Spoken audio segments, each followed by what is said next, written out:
পৃথিবীতে আল্লাহ রাব্বুল আলামিন দুনিয়াতে ফালাইছে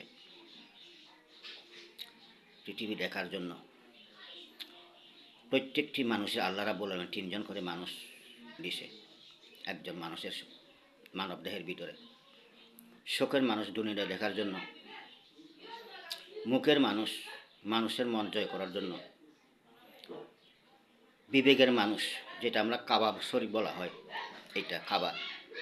দেখতেছি যে আজ পর্যন্ত কেউ খাবার থেকে কাউকে ভালোবাসতেছে না, এমনকি শিশু বাচ্চারা পর্যন্ত রেহাই পাচ্ছে না। কেন এরকম হচ্ছে এবং হইতেছে?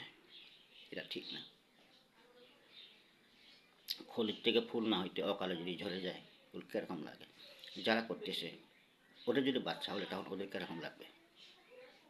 ওরাও তো একদিন বিয়ে করবে, শাদি করবে, বাচ্চা হবে, ছেলে হবে, মেয়ে হবে, তখন ওরাও জানবে আদর, মোহাম্মত, ভালোবাসা। বোবা সেসব, এগুলো ঠিক না। আপনারা এসব করবেন না, সবার কাছে আমার অনুরোধ। কিসের শত্রুতা? আমরা সবাই মানব, আর আমরা তো ইসলাম হয়েছে পৃথিবীর সর্বশ্রেষ্ঠ শান্তি ধর্ম। তো আমরা এসব হিংসা, নিন্দা, সমালোচনা না করে, কাউকে ক্ষতি না করে যদি আমরা সুখে শান্তি থাকতে পারি, সেটাই তো আমাদের। মানুষ যখন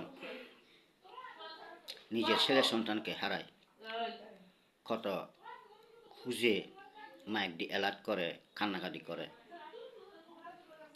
ঠিক একটা মানুষ এভাবে যখন খারাপ হয়ে যাবে 6 বছর 7 বছর, তখন আল্লাহও ঠিক হারিয়ে ফেলে সেভাবে।